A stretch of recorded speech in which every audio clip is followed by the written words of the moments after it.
You're listening to the Fix the Money, Fix the World show on the Bitcoin Made Simple podcast network.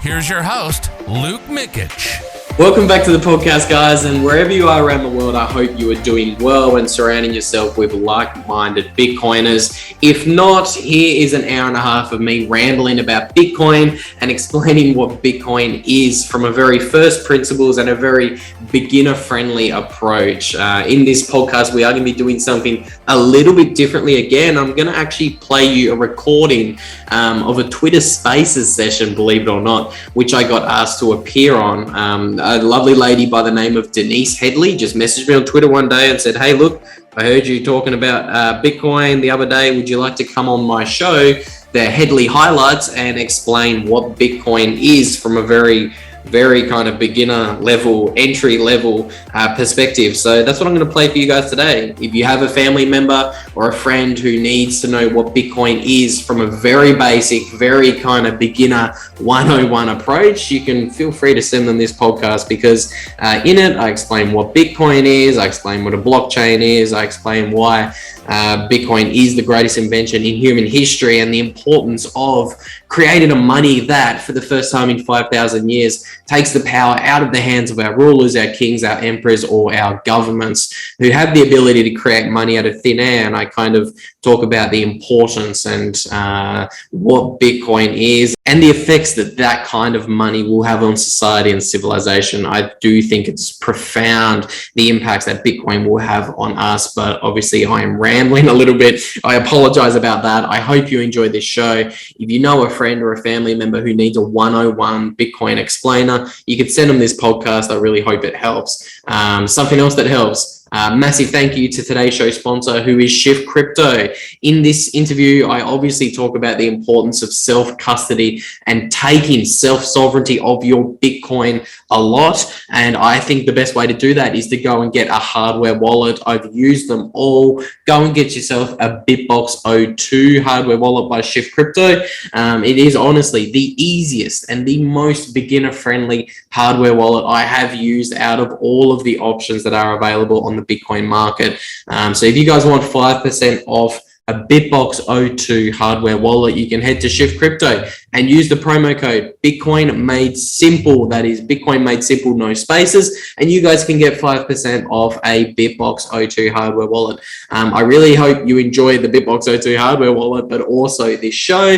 Let me know what you guys thought. You can hit me up on Twitter. Honestly, hit me up over there. That's where I spend all of my time. Anyway, I hope you guys have a good day and enjoy this one. See ya.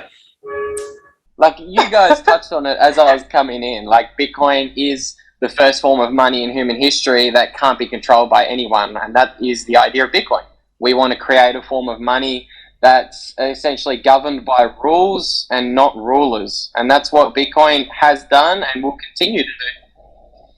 So tell us, right, what has happened in the marketplace? Because I saw this week that there was Crypto G alluded to, or he didn't allude to, he spoke a little bit about the lunar situation, and that caused other ripples in the marketplace. And I just wondered if you could give us a little bit more. Could you just also just tell us a little bit about you and what your expertise is, and how because you're in your bio you talk about education and learning, and this is one of the reasons why I wanted you in the space. So could you just give us a little bit of a background, because I wasn't able to get a bio to give you a proper introduction.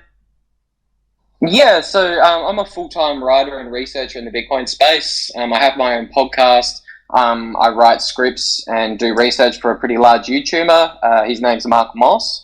Most of you guys might know him. I write articles for another 2 different Bitcoin companies, and I manage a Twitter account for a Bitcoin company called Coinbeast.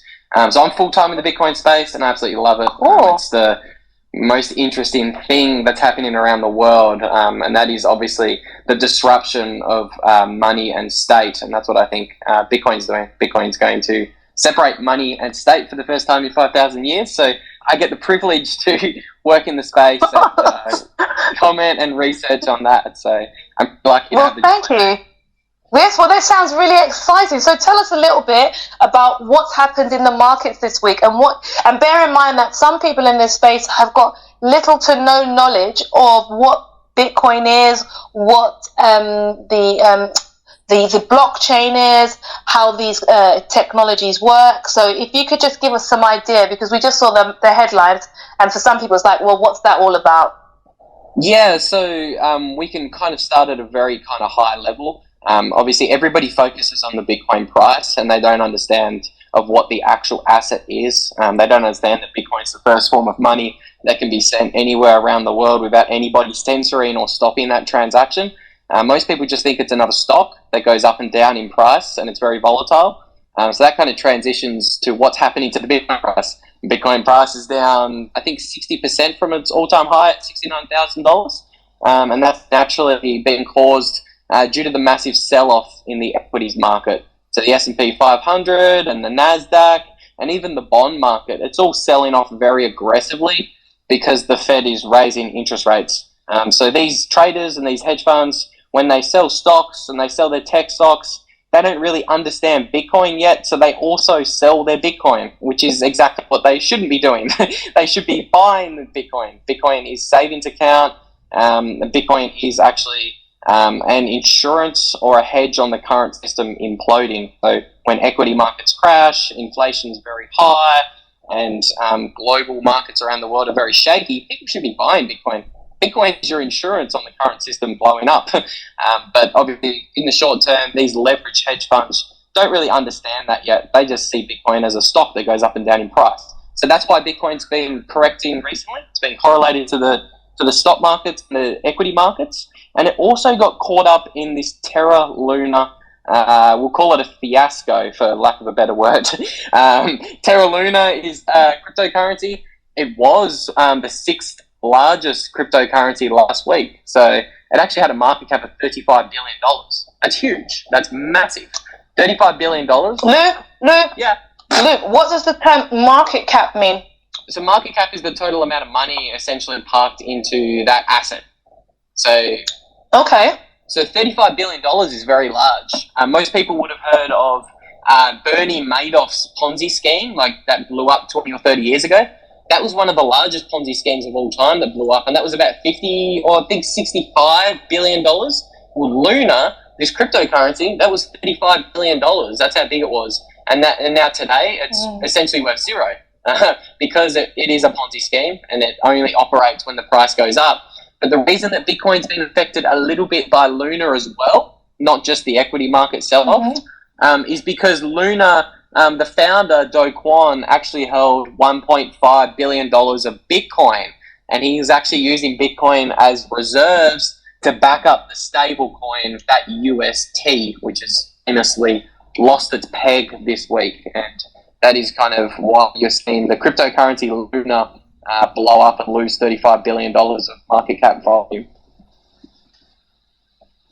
So essentially, the person who created Luna also had Bitcoin, and they hedged the value of Bitcoin on the Luna. Is that what you mean? Exactly. So when the USD, when that stable coin blew up, what they do is they use their reserves to strengthen the stable coin and try to repeg it to $1 because stable coins have to be pegged to $1. But when that obviously failed, he had to sell $1.5 billion worth of Bitcoin, and this was like in the low $30,000. So that's obviously contributed to what pushed Bitcoin down to $25,000 briefly. You know, when you make reference to the term stable coin, what is a stable coin, and how do we understand that, and what a stable coin is, and the difference it is from Bitcoin, for example? Because my understanding of Bitcoin is it's about holding, it's a store of value as opposed to a medium of exchange currently.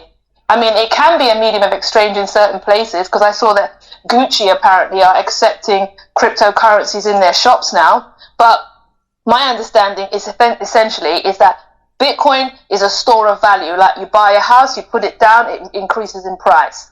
So how is that different from a stable coin? Great question. So Bitcoin is actually both. Bitcoin is money. Bitcoin is a great store of value.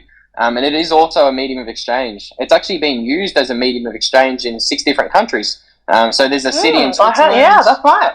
Yeah, so El Salvador, the entire country is on a Bitcoin standard. Every shop you go to, you can spend your Bitcoin and use it as a medium of exchange. And there's 5 other countries that have also made Bitcoin legal tender. So there's a little island in Honduras, Panama. They've wiped all taxes on Bitcoin and quote-unquote crypto transactions. There's a little city in Switzerland called Lugano.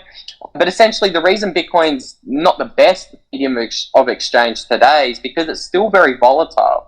So currently, only 1% of the world has bought some Bitcoin. So obviously, it's very volatile and it's very early in its technological adoption life. Bitcoin is the best money ever created by mankind. So I'm assuming that everybody around the world will buy some Bitcoin one day. And when they do, the price will be much, much, much higher. And when everybody has all their savings in Bitcoin, and the price of Bitcoin somewhere around $50 to $100 million per coin, it'll be a lot less volatile and it'll be a lot easier to use as a medium of exchange because it won't fluctuate much. So that's Bitcoin. Bitcoin's free market money and the value of it fluctuates. So Bitcoin has a cap supply, 21 million coins. The more people that come and buy Bitcoin, the higher the demand, the higher the price of Bitcoin will go. So Bitcoin's price fluctuates. Stable coins, and that's different to stable coins. Stable coins try to maintain a $1 peg. So stable coins try to be stable. They try to represent $1. And obviously we have different kinds of stable coins. So there's collateralized stable coins like USDC and Tether, and they're meant to be fully backed 1-to-1 by US dollars. So for example, the USDC stablecoin is the second largest one in the cryptocurrency ecosystem, and that's $50 billion. And what do you use that for?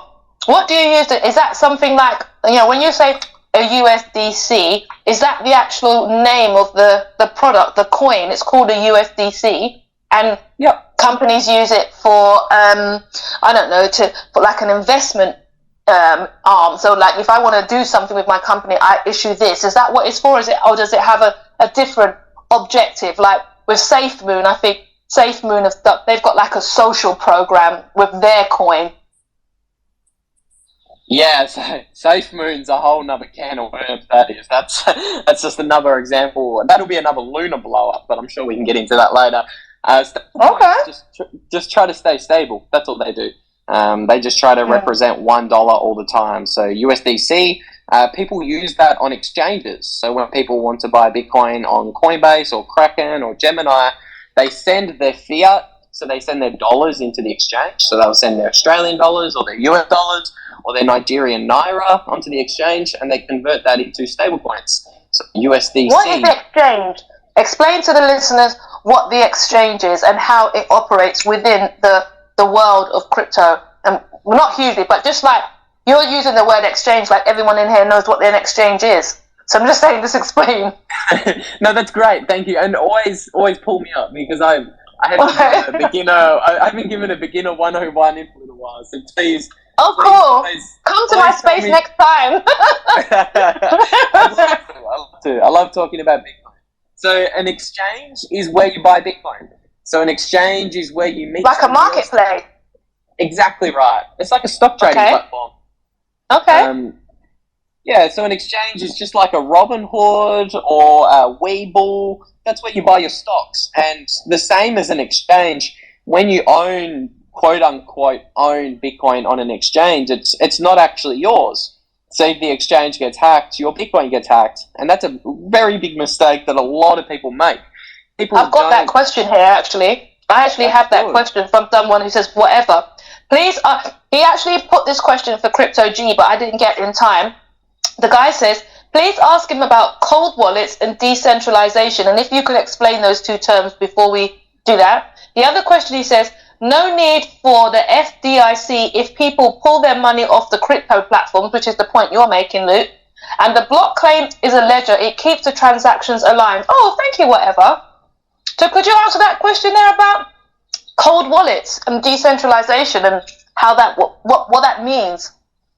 Yeah, of course. So holding your own Bitcoin in your own cold wallet when we say it's cold, that means it's offline. So it's in a wallet that's offline. So that's in like a hardware wallet. And that's the very, very, very important thing about Bitcoin. When you take Bitcoin off an exchange and you hold it in your own wallet, nobody can take it. It's like holding cash under your mattress at home, or it's like holding physical gold and physical silver. Nobody can steal it from you. And that's the very revolutionary part about Bitcoin. When you hold it on an exchange, you don't actually own the Bitcoin on the exchange. So the biggest ones in America are Coinbase, Kraken, Gemini, and that's just like another stock trading platform, or it's like having money in the bank. The bank can seize your money out of the bank. Somebody on the stock trading platform can close your open positions, like Robinhood did to GameStop in early 2021, and the same thing. Oh, I heard about that. I remember that. I remember all those people lost their money off the exchange. And I think it was something to do with Reddit, and there was a conversations happening on Reddit and stuff like that. Exactly right. So what happened was a lot of retail traders, they were very smart, and they figured out how to short squeeze GameStop, and they sent the price of GameStop rocketing up. It was up 20 to 30x in a week, and this blew up a lot of very large funds. Short squeeze, what does short squeeze mean, and 20x, what does that mean? So 20x is like a 20,000% rise in price. So the price of GameStop went from like $1 to $100. It went up a lot. Oh, so they inflated the price and then tried to run off with the profit? Kind of, yeah. Yes. Okay. Yeah, and a short squeeze is they saw that there were a lot of hedge funds and bankers that were short the GameStop shares. So all that means is when you're short a share, that means you're buying something called a put option. And obviously this can get very complicated, but essentially they were betting that the price was going down. So when you do something called a short squeeze, that means that if you buy up all the shares and you put lots of buy pressure on that stock, you squeeze the shorts. So that means all of the shorts have to very quickly close their positions. And when we say squeeze, that means it just sends the price very, very high, because all the people who were betting the price were going down, they all had to close their positions because the price went up. Well, I can get very into the weeds with short squeezes, but I think that's a good high-level position. So essentially... No, that's fine. Yeah, this stuff can get pretty complicated, but essentially, when all of these large hedge funds and bankers on Wall Street, like Citadel and Melvin Capital, when they started losing billions and billions and billions of dollars when GameStop was going up, the White House, like the actual White House, called Robinhood, the stock trading platform, and told them, hey, look, this short squeeze, the price movement of GameStop is causing financial stress to the system. You need to close down all of these retail accounts. You need to close down all of their trades because they're about to blow up the financial system. So the stock traders changed the rules. Whenever the little guy starts to make money, the big guy always changes the rules on him. And obviously, that's why we Bitcoin. That's why Bitcoin fixes this. Well, I mean, for me, Luke, I feel quite well. If I'm honest, I'm really pleased that you came into the space to just give us some ideas about what's going on with the crypto market, because like you said, you haven't done a Bitcoin or a crypto talk 101 in this way, and that's really, for me, I'm glad that you decided to come here to do the 101 talk, in a sense, because I think there's lots of people who, they're interested in these subjects, and they might not necessarily have the person to talk to or ask questions of, or essentially even just listen to, because one of the reasons I'm interested in Bitcoin and also a lot of these new products is because, one, my nephew, he has a wallet and he's bought some things, and we were talking about things earlier in late last year, but also because I do a lot of I pop into a lot of Twitter spaces, and there's always lots of conversations about Bitcoin or NFTs or SafeMoon or particular products, and I find it very interesting, and that's what I wanted to bring with a speaker, because when I have speakers, I always try and get the speakers to come in who have certain levels of expertise so that we can, ask questions, learn things, and just generally be exposed to things that we're not usually exposed to. So, I mean, for me, it's been a really good opportunity for people just to learn something else, or even just to understand what happened. Because when I saw the things crashing, I thought to myself, God, this is probably the best time, if you've got any spare cash, start scooping up the Bitcoin before the price rises, because I think the price will go back.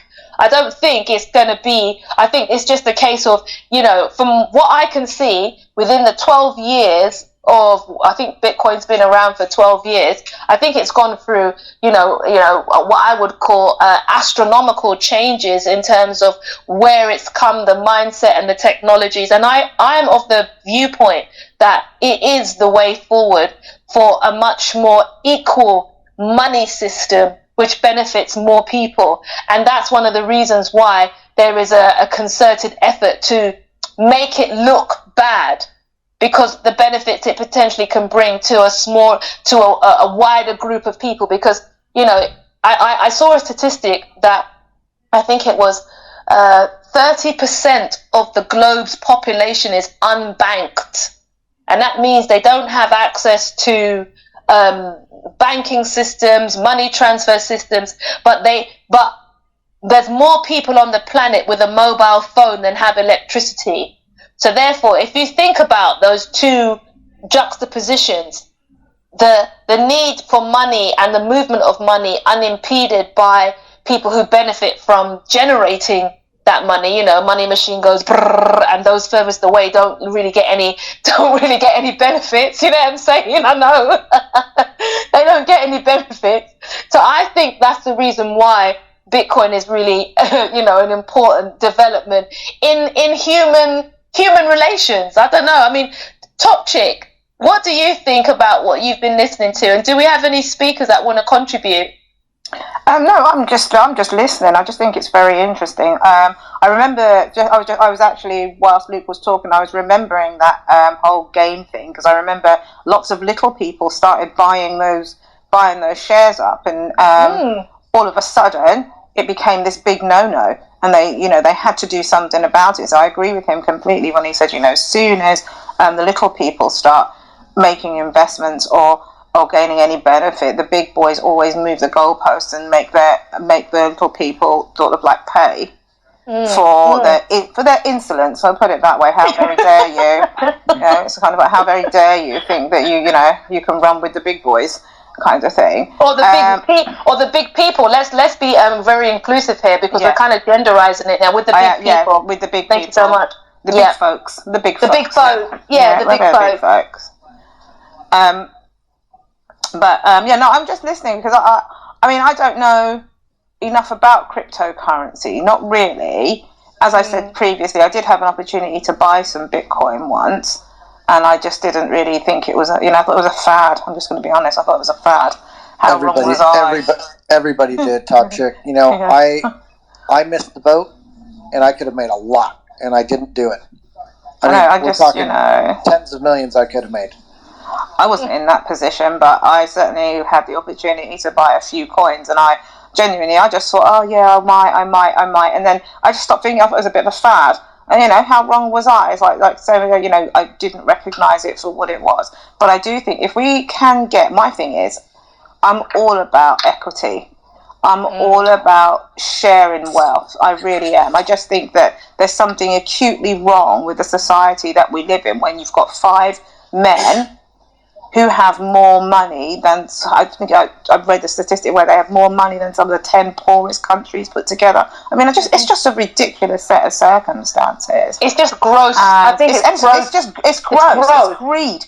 That's what I'm looking for. Gross greed. It's gross greed, and it's not necessary. But we living in the West, we're taught that this kind of behaviour is okay while people around us are dying and starving. So I think, obviously I watch with interest what's happening in El Salvador, because now Bitcoin is an official currency there.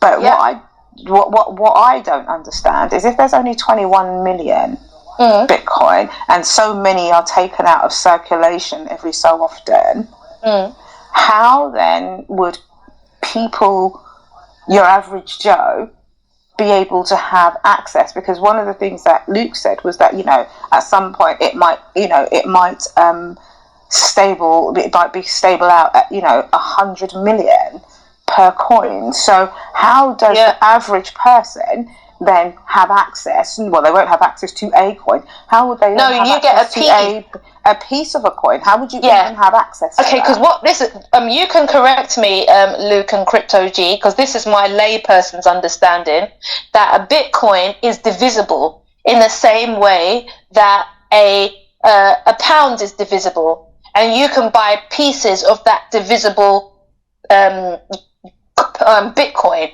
So let's say you want to get... Oh, go on, Luke, go on. Yes, sorry to interrupt. The same way there's 100 cents in every dollar, there's what's called 100 million Satoshis in every Bitcoin. So Bitcoin is divided into 100 million subunits called Satoshis. And so it'll be infinitely divisible. And that is how... So in the future, you won't be going to the shops and buying a loaf of bread for 0.0001 of a Bitcoin. You'll go to the shops and a loaf of bread will cost 100 Satoshis or 10 Satoshis.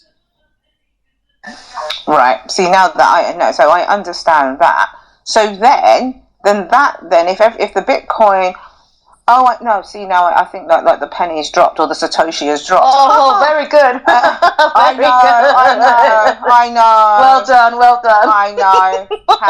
That was just such wit. But then if you've got one Bitcoin that is infinitely divisible, that is what stops the inflation, isn't it? Because is that right? That is what stops it from being... That's what stops the inflation, because you're not actually making any more Bitcoins. That's correct. Nobody can create any more Bitcoins. So the US government is creating an extra 30% of dollars every single year. So they're increasing the money supply by 30% every year. And that's why the price of gas, the price of food, the price of houses, it's all up 20 to 30% over the past year, because somebody was able to change the rules and create new money. So Bitcoin...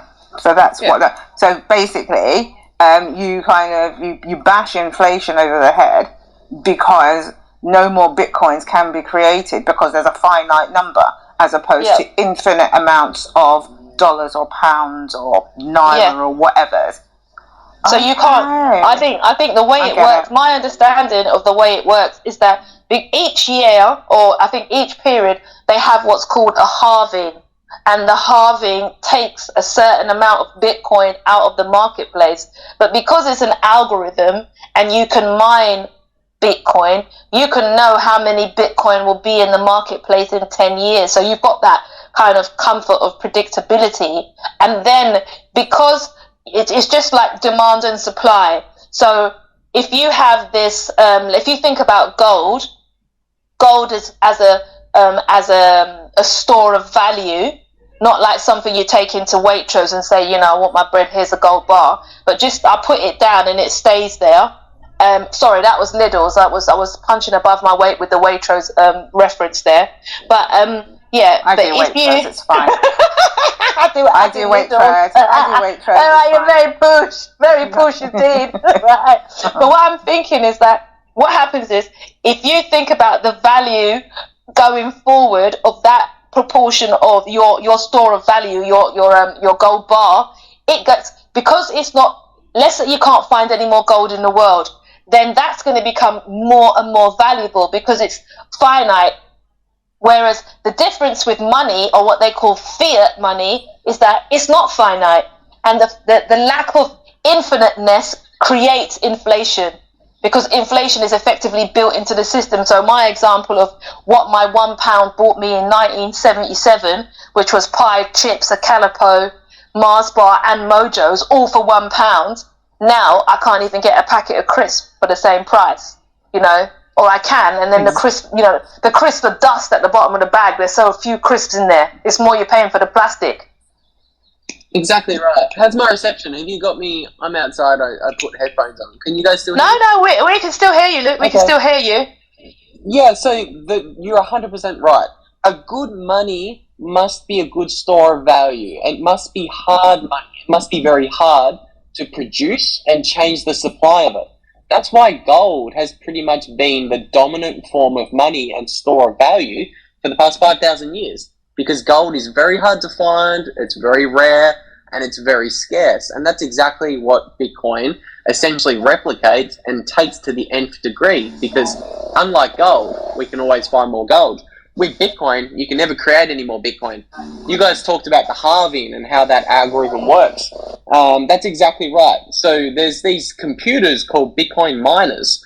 They get paid what's called the block reward subsidy every 10 minutes for checking and processing the transactions on the Bitcoin ledger. So these computers, these miners, they every 10 minutes they put a new block onto the Bitcoin blockchain that generally has around 1,000 to 2,000 transactions packaged into it. These miners spend lots of electricity running the Bitcoin algorithm and running these specialized Bitcoin computers, and they get paid. They get paid in Bitcoin to do this. So for the first 4 years of Bitcoin's life, these miners got paid 50 Bitcoin every 10 minutes to process the transactions and put the blocks onto the blockchain. 4 years later, in 2012, we had a halving. And instead of getting paid 50 Bitcoin per block, these Bitcoin miners got paid 25 Bitcoin per block. And then the same thing happened in 2016. The mining rewards got cut from 25 to 12.5.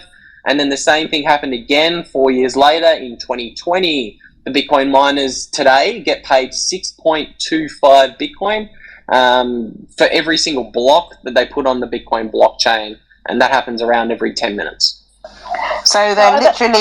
sorry, I was just going to say, so they're building in scarcity. And scarcity is what is creating the value. Well, the scarcity is already programmed that way. So Satoshi Nakamoto developed this system, this protocol, 13 years ago. They're more just checking the rules, and they're making sure that all the transactions are fair and they're valid. No, but if you're taking out, but if you're taking out X amount of Bitcoin out of the system, if I'm understanding it correctly, it just becomes more scarce. And because it becomes more scarce, because human beings value scarcity, so it then pushes up the value. Luke? I missed a little bit of your question. Yeah, I missed the question there, Mark. Oh, okay. So basically, what Topchick was saying was that because of the reduction in the mining fees over each 4 year period, does that make Bitcoin more scarce?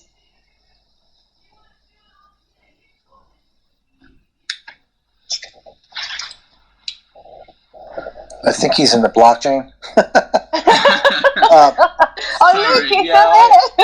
Hey, real quick. Do you want to ask? Yeah, you go on then, Crypto G. You give your thoughts. What he's saying is, every 4 years, the mining rate drops. That's all it does. So the miners get less and less Bitcoin every 4 years. So it'll have every 4 years until it's literally down to. Now, you're not actually removing Bitcoin out of the 21 million. You're just giving them less mining of that Bitcoin.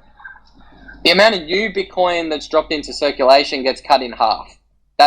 So there's always going to be 21 million coins created in the future, but so far we've only created 18 million coins, or 19 million coins now, actually. So the reason that the price is affected by these... What's that?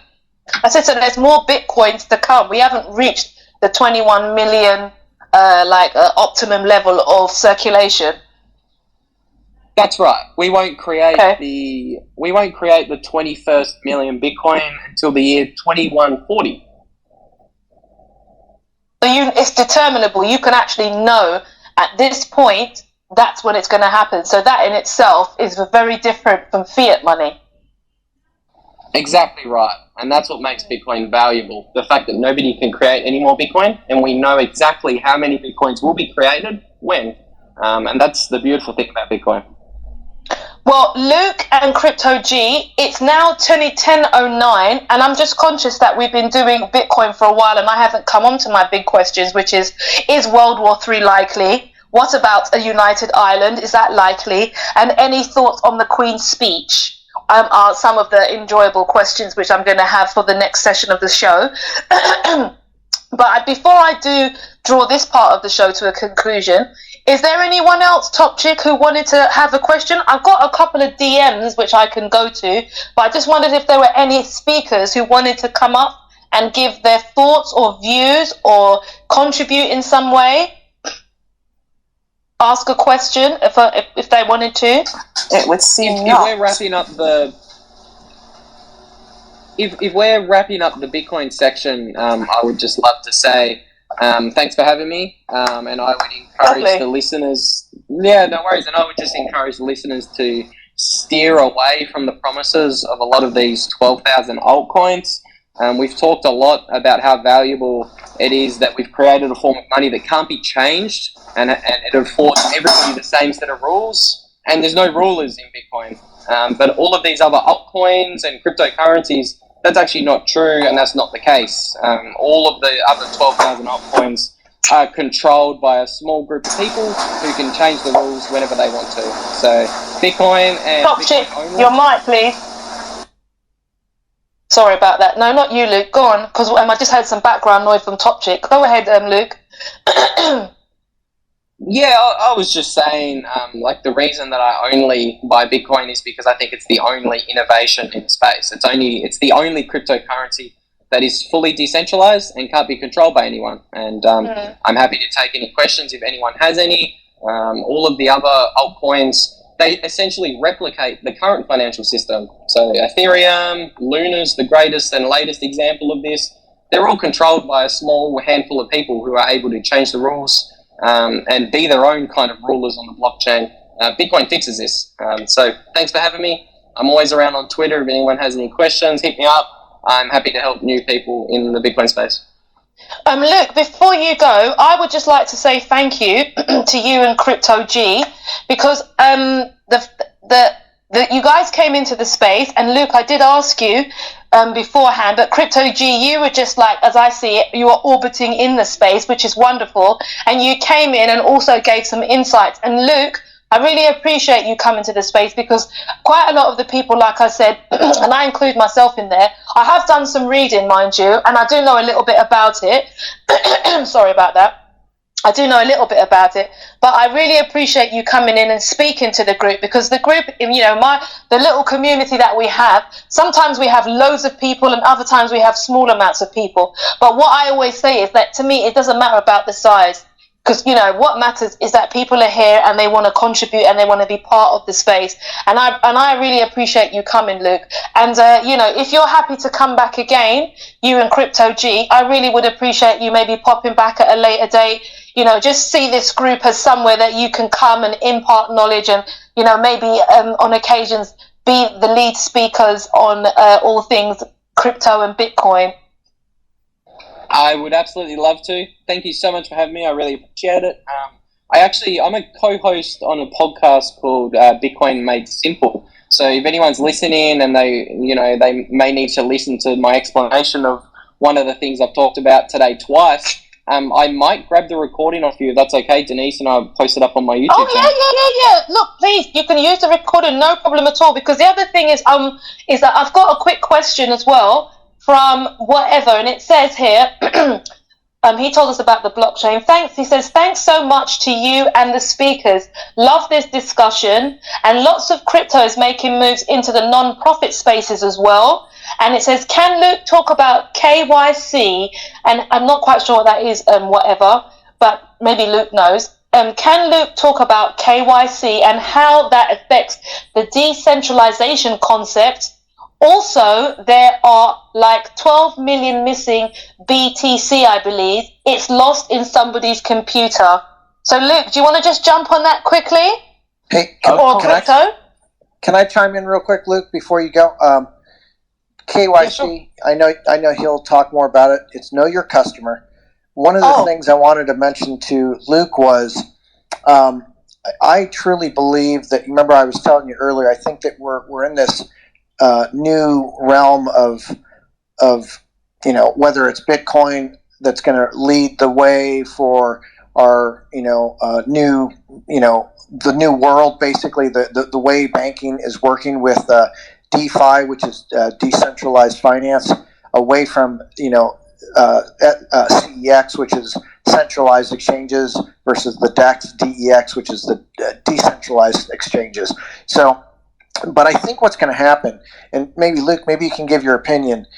I truly believe that they are going to somehow work together at some point to where you can not. It's not going to be like a decentralized finance, a DeFi token like Bitcoin, where it will work with the banks in the future. Possibly, I truly believe it's not going to just be it's Bitcoin and that's it. I truly believe banks are going to create their own digital currency where it will work with a Bitcoin. However they do the algorithms and the computing and stuff like that, and building the actual future of what we're talking about. But maybe you can address that. And I just wanted to say thank you for having me on the show, and I appreciate it. But I just wanted to address those two things. No worries, Crypto G. No worries at all. Yes. So Luke, do you want to jump on? Of course. Yeah. So when I say it's going to be Bitcoin and Bitcoin only in the future, that's in the next 10 to 15 years when it's all shaken out. You're probably right, Crypto G. Banks in the intermediate term will try to maybe use DeFi. They may even use a lot of these centralized cryptocurrencies. They may even adopt things like DeFi, which isn't actually decentralized at all. It's only decentralized in name only. I call it Dino, not DeFi. Dino stands for decentralized in name only. But yes, and I think KYC, that's called Know Your Customer. So when you use these big exchanges like Coinbase and Kraken and Gemini, what they do is before you can buy Bitcoin on these exchanges, they make you give up your identification and your ID and your passport, so they know their customer. They know you. They see your ID. So they're able to track you on the blockchain of what Bitcoin you own. And that's why I tell people, don't ever buy Bitcoin on a Coinbase or a Gemini or Kraken, any of these centralized exchanges. The best way to buy Bitcoin is in person with cash, where you can buy it anonymously, or you use a decentralized exchange like HODL HODL or BISC. There's some great decentralized exchanges. So that obviously, it doesn't really centralize the protocol. So KYC doesn't necessarily centralize Bitcoin. It's just better if more of the supply is held anonymously. And to the last point that was in there, the last point is about the 12 million coins that is on the one hard drive. I know people have lost lots of Bitcoin. I think that person has probably lost $12 million worth of Bitcoin. So out of the 18 million coins, or the 19 million coins that have been created, there's an estimation that 3 to 4 million coins have been lost. So obviously, the less coins that are for sale, the higher the price will go in the future when the demand comes in. And I think there's a stat, 12 to 13 million Bitcoins actually haven't moved in over a year. So people are holding on to their Bitcoin for the long term. They understand that they're not going to sell their Bitcoin until it's worth much, much more, in the many $1 million per coins. There's only 3 to 4 million coins that actually circulate on exchanges daily for people to buy. Luke and Crypto G. Sorry, did you want to come in? Oh no, I was just going to say, because I remember, I know that some of these really big companies have invested in Bitcoin, and they've put like pension funds and all sorts of things on it. But what I was going to say, Denise, if you don't mind, is that I found this really interesting, and my understanding is better. I did read a book called Bitcoin, Money You Can't F With, which I thought was really interesting, and it's a book that I want to go back to. And I think now that I've heard Luke and Crypto G talking about it, I'm going to go back to that book and listen again, because it's written by I think he's a crypto miner. But if one day when you're doing one of these spaces, if that the predominant conversation could be about crypto, because I think it's one of those things that is going to have an impact on all our lives in the not too distant future. And people do need to be prepared. And I think these two speakers, in my view, okay, I've not heard of other people, so I don't know who else is out there, but in my view, from what I've heard, these two gentlemen seem to be an authority on this, and it would be nice to have a space dedicated to this kind of conversation. I agree completely, because what I also think is fantastic is that, one, they came into the space, and two, the way that they were able to talk about the subject, I think was done in a way that for those people who didn't have a strong knowledge, or they just had a passing knowledge, today would have been something that they could have found interesting. Because I noticed Belle was clapping at the bottom there, which is nice, because we don't usually have these conversations. We have sometimes we talk and touch about things, but we haven't had someone come into the space to speak specifically about crypto. So Luke and Crypto G, can we show Luke and Crypto G some appreciation, people, for those people who are listening? Can you give us some emojis and some claps so that we can let them know that we appreciate their time and their space, because it was really good for them to come in and, give us and share the knowledge. So thank you very much, guys. Please, if you want to stay for the rest of the show, please do. If you've got to shoot off, that's fine as well. Don't feel like you have to stay, but if you want to stay, that's cool. But I mean, we just want to look, people are showing you all the respect. Look, we got Rick, we got Black Business Links, we had Belle, back the bottom down here. I'm just going down and scrolling through. Oh, look at that, Megan. It is whatever. People are just showing all the respect and the love. That's lovely. So thank you so much, guys.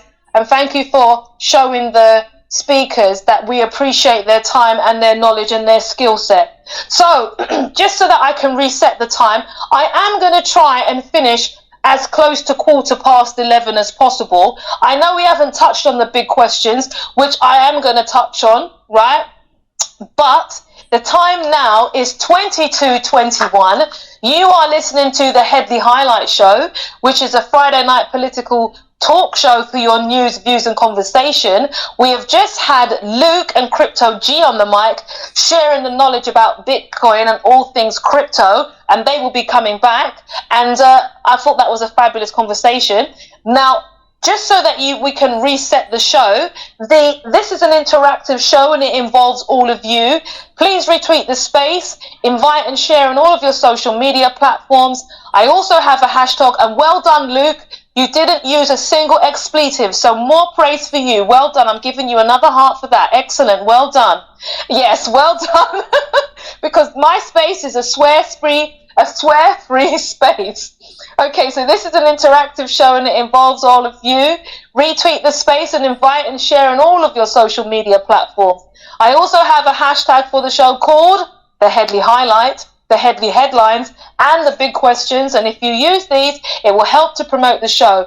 You can follow me on Twitter at Denise_Headley. You can email me at denisehedley.com@gmail.com.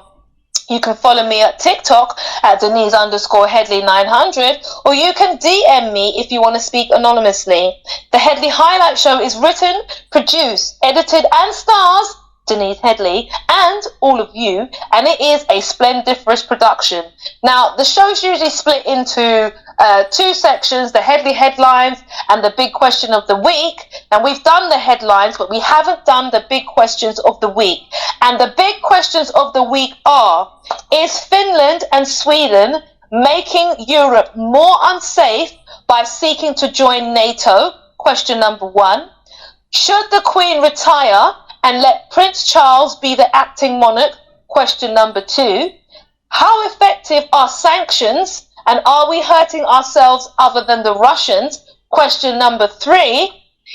Question 4 is, now that Sinn Féin are the majority party in the Northern Ireland Assembly, is a united Ireland a possibility? And question 5, the Queen's speech, were you impressed? So Rick's up there. Yes, Rick. Jump on the mic, brother. I've done your job for you, Top Chick. Hello, Rick. How you doing?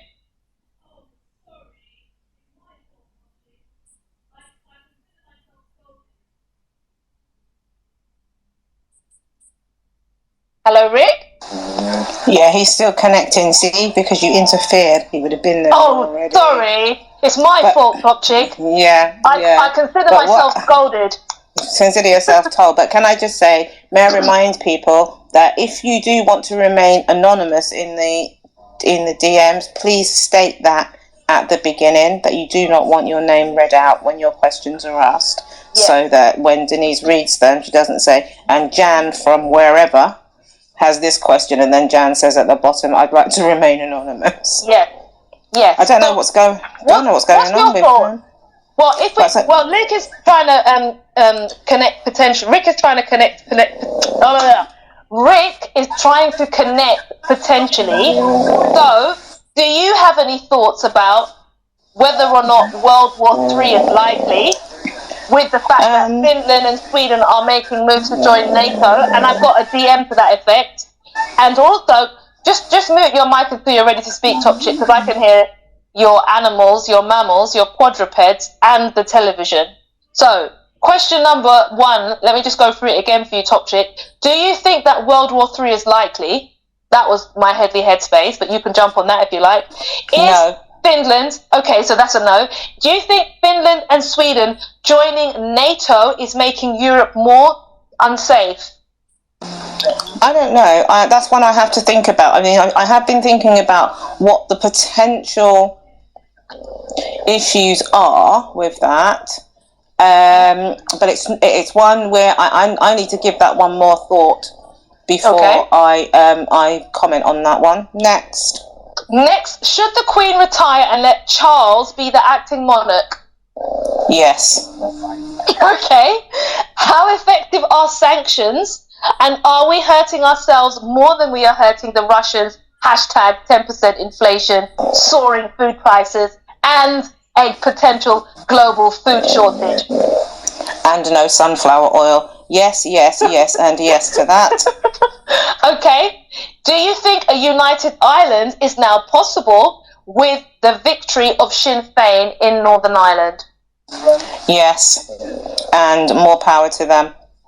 But hasn't the DUP not agreed to sit as second minister? Yes, they have, and I think it's totally disrespectful of the fact that Sinn Féin have now won, because I don't think that Sinn Féin had. Well, I mean, it's not that I don't think. I think the evidence shows that when the DUP were winning in those elections, Sinn Féin, even when you had the hardliners like Martin McGuinness and Gerry Adams, they continually turned up. They always turned up because they put Ireland first. They put Northern Ireland. Sorry, they put Northern Ireland first and the needs of the Northern Irish first, as opposed to what the DUP are now doing. If I understand it correctly, is they are more concerned with this Northern Ireland Protocol, which the current government signed and are now seeking to renege.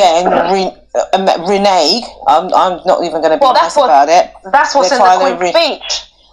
They're seeking to renege on what it is they have done in a very controlled and limited way, even though they are, even though they signed a treaty. I don't understand how you can sign a treaty and then decide I don't like it. And it's like any other contract.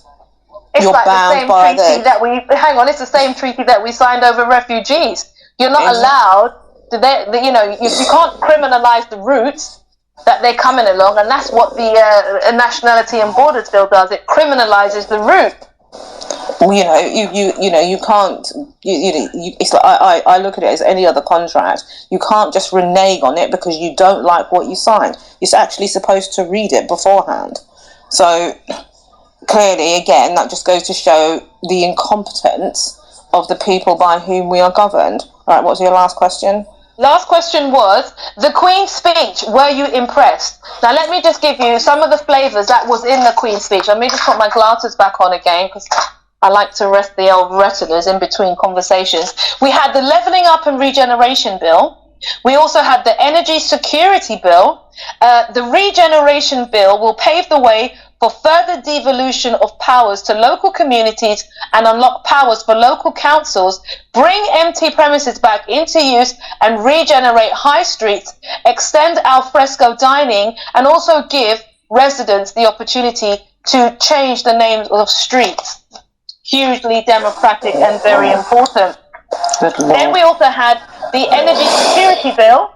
Will look to protect households from surging prices by reducing the UK's reliance on foreign imports made more pressing.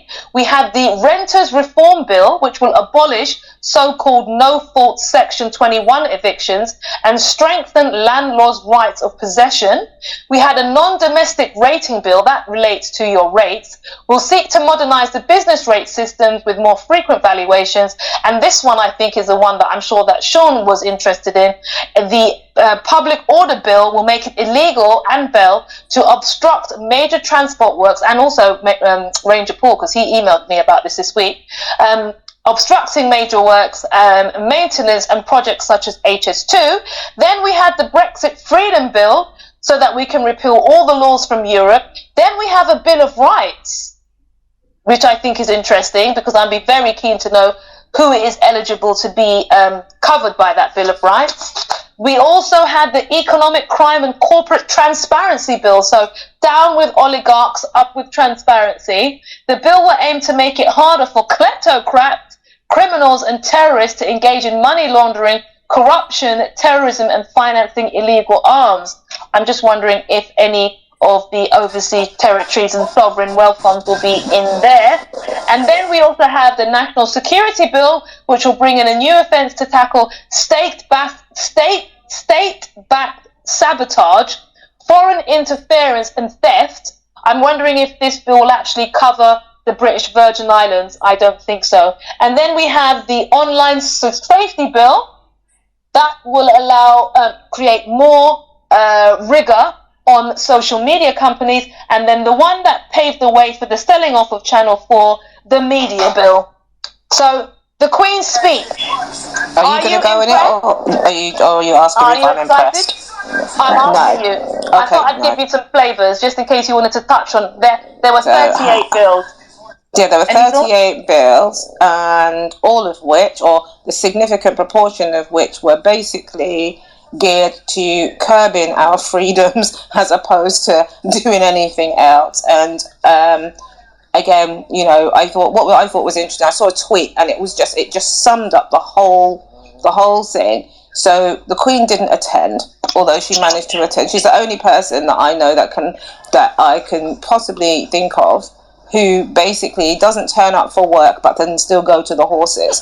She went to the horses today, but she didn't turn up to the job. Oh, damn. Treason! Burn the heretic! But the crown, the actual physical crown, which is worth, I don't know, 2 or 3 billion, was transported to the Houses of Parliament in a car worth something like 30 million, had its own chair made of solid gold. Wow. Next to a man who looked at it, one of the wealthiest men in the country, who is, you know, from the Duchy of Cornwall and all this inherited wealth, and yet we have no money. Then people are told we have no money. To be told, we will do something for you, but not yet. But just not today. So, well, not yet. So, no, I was not impressed by the Queen's speech. The likelihood of me being impressed by the Queen's speech, there was nothing in there that's going to help the average person. There's not that. Well, it's going to help the other average person to have less rights. It's going to help I don't understand how we can have this oligarchs bill or what have you. Then that means the whole government should just not be there. The crime and corruption bill, they shouldn't be there. So I'm just wondering how many of them were excluded from the bill itself. Because exactly, I think, we had a speaker the other day, and the speaker was saying that some of the environmental taxes, the Crown has made sure that they are exempt from those payments. I'm not sure what they are, but this whole idea that oligarchs are only where of a fantasy. I think you'll find there's quite a lot of bodyguards Exactly. out there. I think, and also, I mean, you're talking about the Crown being exempt from these green taxes and stuff. There was an article in The Guardian, I'm pretty sure it was The Guardian, which spoke about, or The Observer, but it was certainly a left-leaning paper which spoke about the monarch's lawyers having the opportunities to look at legislation before it is passed to ensure that the workings of the monarchy are not impeded by the legislation. So that could be on land reform, it could be on, it could be on anything. And I just think that this, we live in this country where we think that we are so, that the Queen is just there, and she's a wily old girl. I don't care what anyone tells me. She might be nearly 100, but her faculties are fully there. And, she is making sure that her family in the next 100 years are in the same position that they're in now. Okay. And, you've got, and so I just think the whole thing just annoys me. But anyway, that's me. Rick, what have you got to say? Because you've waited. Thank you, Rick. Hi, everybody. Hi, Top Chick. Hi, Denise. How are you all? Oh, we're good. Nice to hear your voice. Did you have a good week? Thank you. I have had a good week, actually. I travelled last week, so I missed your last Friday session, unfortunately. I forgive you, don't worry. I had the privilege of going to India, which is my first time going to India. So, yeah, it was good. I had a really good week, holiday away. Came back this week and went straight to work. So it's been a bit busy week since being back. But no, it's always great to join your spaces. You and Top Chick do an amazing job, and I'm thrilled to be able to take part in this session of the conversation with regards to the top questions. Right. So where are you landing? Do you want me to go through them, or do you want to just land on your favourite one first? I think I definitely echo Top Chick's analysis of the Queen's speech, and I absolutely 100% agree with her on every single point, especially the point about a crown worth X billions of pounds sat in a car of its own also worth X millions of pounds. We then had the government telling nurses, I think a year ago or so, that they have no magic monetary to pay nurses who look after this country's population. They had no money for social workers who are looking after the country's population. They have no money for junior doctors who are also looking after the country's population. They have no money for anybody, but they do have money for a hat to be carried in a special car. I love that one. Easy, Rick. A hat. I like it.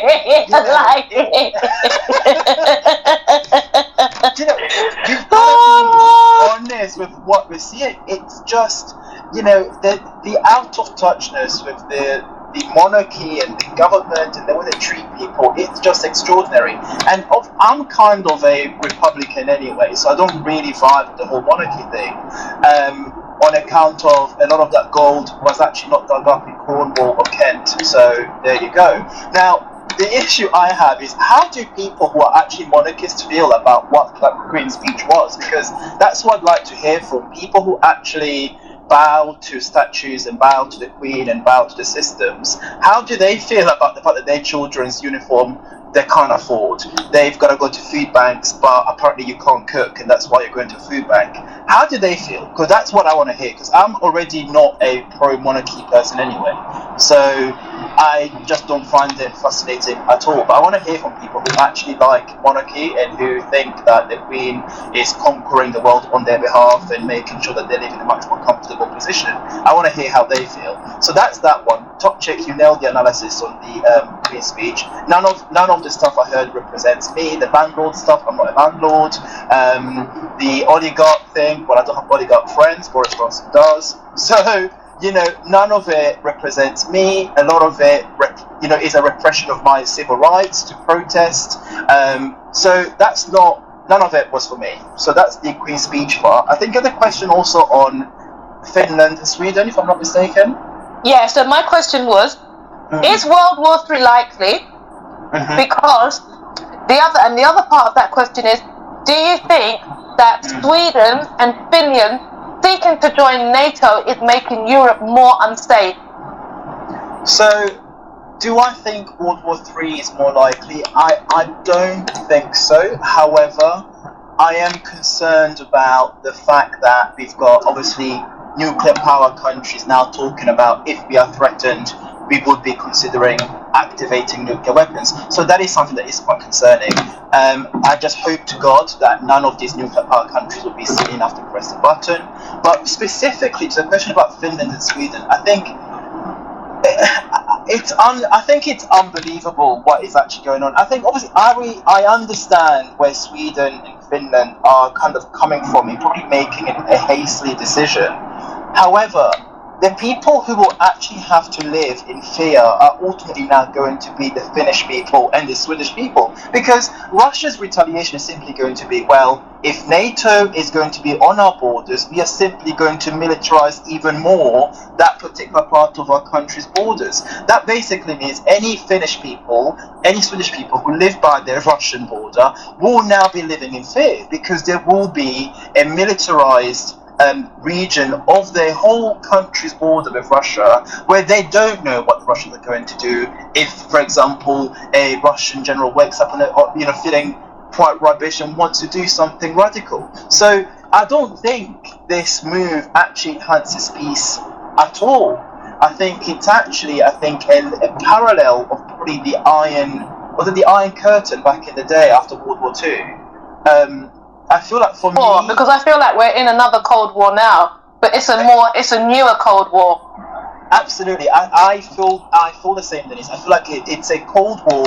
I never lived in that part of history where there was the active Cold War, but I do feel like if there was a Cold War, I'm feeling it now. We've got a situation where Russia, a nuclear power, a country that our governments and our military powers have told us is our adversary, and I am sure to Russia also, they've been told that NATO is their adversary. I think sometimes what frustrates me about the way the Western community we're told to analyze this is that we are perfect, NATO is innocent, NATO is blessed by God. Oh yeah, I know. And that's what really annoys me. It's like, why? And it's so simplistic. And do you know what I find interesting? I was doing a little bit of research myself, Rick, and I found out that the Finnish people historically are seen as a foe by Russia. So the Ukrainians are seen as brothers, and that brotherly affection is actually impacting on the way in which the war is being prosecuted. Now, Finland had a treaty, I think it was in 1948, which was amended in 1991, I think, or 92, whereby they agreed to be neutral because of their history, because during the Second World War, I think the people in St. Petersburg starved, and the Finns were integral in helping that occur. So what the guy who I was listening to, he said, look, if Finland thinks that they can just join NATO and then be part of that bloc, and Russia takes no action, because Russia did say it's a red line, a bit the way in which the Australians, Americans and the UK talked about the red line that's being faced in the Solomon Islands. I'm concerned that they will be, put it this way, I don't think they'll be treated in the same way as they're treating the Ukrainians, in the sense that they haven't obliterated the country. There is war, but they haven't obliterated it. Whereas the Finns, I don't think they have that desire to be so kind, is my view. Not that that's going to happen, but I'm concerned. That was my thinking. Are you still there, Rick? Yeah, he is. It's just that I muted him because I don't know, there was a lot of background noise. So, Rick, please come back on, because I couldn't hear what you were saying, Denise. Oh, can you hear me? All right, okay. Can I yes, we can hear you. Okay. Yeah. Okay, great. Denise, I completely agree. We are talking about a Ukraine that is meant to be a brotherly nation to Russia, and because of the circumstances, obviously Russia is doing what they're doing. Now, when you take a country that isn't even their friends, if something was to go way off, we are talking about something that's going to be quite disgusting. So I just feel like, NATO and the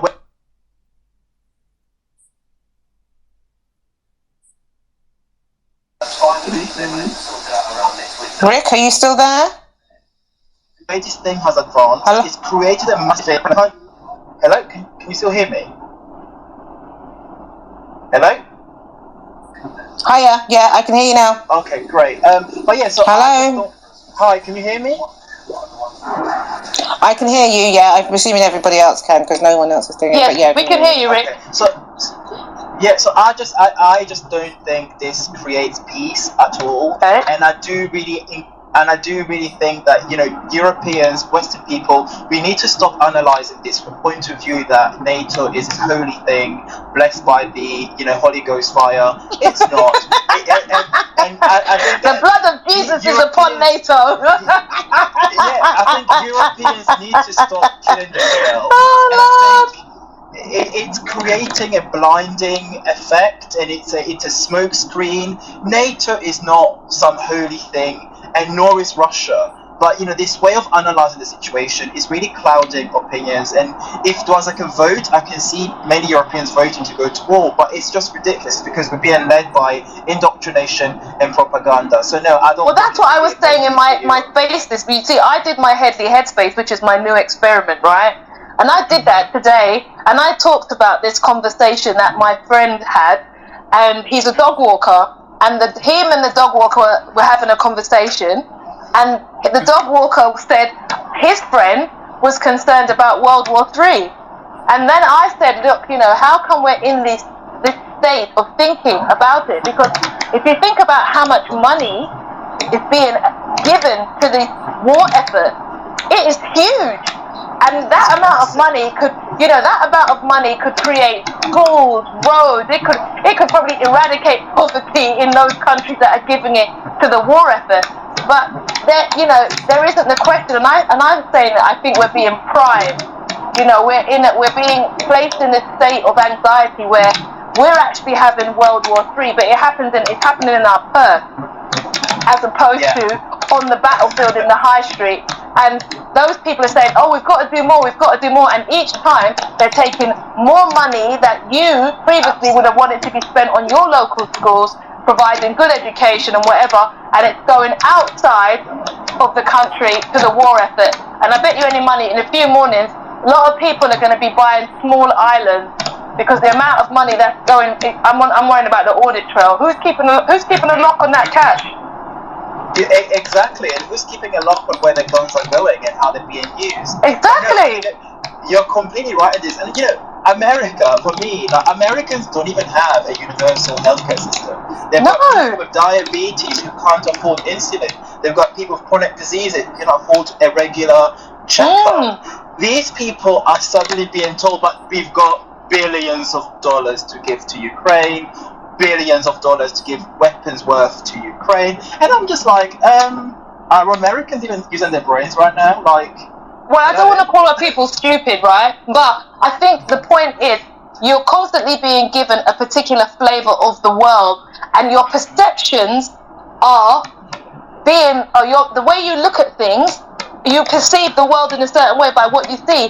And like we had Crypto G, oh, he's got his hand up. You must have heard me talking mentally. Crypto G, right, said beforehand, I'm going to come to you in a second, Crypto G. Crypto G said, I don't watch TV, I don't own a TV. So some people, their way of dealing with this constant view of this constant perception that's pushed on you is not to be involved. So they don't have a television, or as someone calls it, tell-lies vision. They just have, I'm not saying I believe that, but that was just something that someone said to me, and I thought it was pretty funny. I thought I'd drop it in my group. But yeah, they don't have TV. But before I come to you, Crypto G, let me just give you the rest of the questions, Rick. So, should the Queen retire and let Prince Charles be the acting monarch? What do you reckon? Absolutely, well overdue. I think the Queen just needs to give her son a chance before he does before her. Okay. How effective are sanctions, and are we hurting ourselves more than the Russians? We are definitely hurting ourselves more than the Russians because I feel poorer than I did a few months ago, and I'm probably actually having a normal life, so it's not. Right? Do you think we're going to get a united Ireland now that Sinn Féin is controlling Stormont? They're the majority party. I think, as Topchick said on this one, I think definitely yes. And also, as Topchick said about the DUP, I think the DUP is deliberately trying to basically scupper any hope of that by being very intransigent. What they're doing is not for the welfare of the people of Northern Ireland, it's actually to frustrate that situation. But yeah, I think a united Ireland would be a good thing. Because what are we actually doing for Northern Ireland? Like, seriously. Like, we've got this bill now, and the bill is paving the way for them to, for want of a better word, they're just going to break international law. They're going to break the treaty. And I'm saying to myself, you know, what kind of example is that setting around the world? And when people are trying to have deals with us, you know, we have a deal, and if we don't fancy it, we'll just put something through and we'll break it. I just think it makes us look weaker internationally. It makes us look almost kind of rogue. Rick, you still there? Yeah. Yeah. So the long and short of it is, you think a united Ireland is possible. Okay, and the last one, the Queen's speech. Were you impressed? Yay or nay?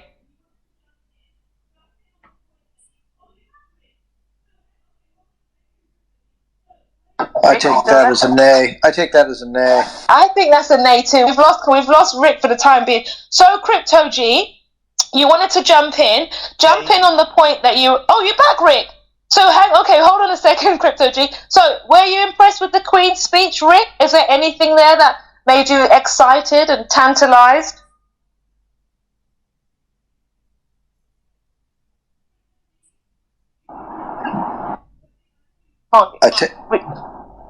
Rick? I don't think we're going to get too much more from that conversation, Rick. I think the reception's too poor. Crypto G, do you want to jump on the mic? Because I think I saw your hand went up at some point. You guys were talking some interesting things about what's going on in our world. I truly believe that I'm here if you can still hear me. Just mute yourself a second, Rick, because Crypto G's on the mic now, so just give me a second with Crypto G. Go on, Crypto G. I was trying to get to a point where I like I said, I think I said I don't subscribe to cable television or pay for cable television. I do have like Netflix and Amazon Prime, things like that. But I only watch shows. So I don't really pay attention to news because I already know what the news is.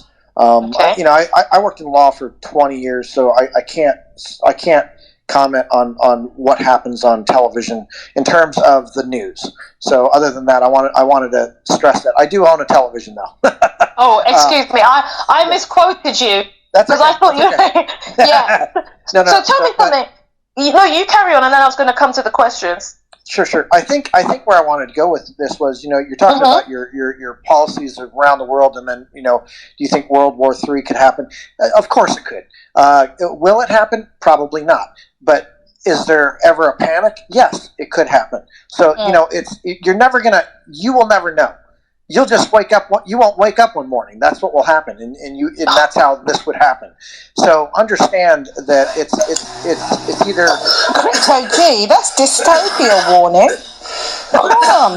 I don't mean it. I don't mean it rudely. Trust me. I truly believe the intentions of our governments are not to do that. But that doesn't mean that you have a person who has an itchy trigger finger. Let's just put it that way. Okay. So. I just want you to understand that I truly believe we always have a diplomatic way to answer all questions and concerns and to address them very professionally and accurately to where we can fix problems. I truly believe the other thing is we have these wars that you're talking about. Wars don't really do anything. If anything, they create more division. It just doesn't work. We've seen it over and over and over again from centuries of fighting between the Americans and the English, from us in our Civil War, from us in the Spanish War. It doesn't help. The wars divide. They don't bring us together. We are all humans. We are all one people. When we can create I don't like saying this word, utopian society where everyone is considered equal and fair and just, then you have a different. Then you create a different society. You create. I've watched Star Trek in the past, so you create that Star Trek mentality that we all can contribute, no matter what the cost is. What we can do is contribute, and if we can contribute, then we can better our society for the future. That's where I keep saying I think crypto is that future, but it's only one step in the stair building step case that we have to get to. We're not there. We're never going to be at that level yet until we correct our wrongs. Until we do that, you're still going to have people in power in your monarchy, like the Queen and that family. And in our United States, we have lots of elite families that have more money than God, and they can do whatever they want. We either get more equality or we take it back, and that's what happens around the world. I mean, it's nice that I can actually speak to people in England right now with you. I know it's nighttime for you guys, and it's daytime for me, but I'm glad I could speak to you guys because, you couldn't do this 5 years ago, even definitely. 3 years ago. So for me to be able to speak to someone abroad in real time, and to interact and say, I am a person who believes in, equality for everyone. The problem is, the people who have the money and the power don't, and they will never give it to you. They will always have their foot on your neck. I hate to say that, but show me otherwise. Prove to me that we can change. Prove to me that our governments and the people who represent us can change and can do better. When they can do that, then you're going to have something unique. But we don't have that, and I don't think in my lifetime I'll ever see it, to tell you the truth. I always hope for the better of humanity. I just don't know if we're ever going to get there. And I think we will. You know why? Do you know why I think we're going to get there? Because the things such as Bitcoin, and whether you're like what people call a Bitcoin purist, or you look at altcoins, or you look at the stable coins. Many of those coins now are concerned with social justice and social redress. And I think that these are the moves that people are making, because I'm of the opinion, or I'm coming to this idea that you've got change and it's happening. It's just not necessarily in the mainstream in the way that you know. But if you're in the know, it's happening. So all the while, when everything was going on, quietly somewhere, Bitcoin was being born. And then it was being adopted, and then you had the blockchain, and then you've now got Coinbase and wallets and decentralized exchanges, and you have had a whole evolution, and that was just 12 years.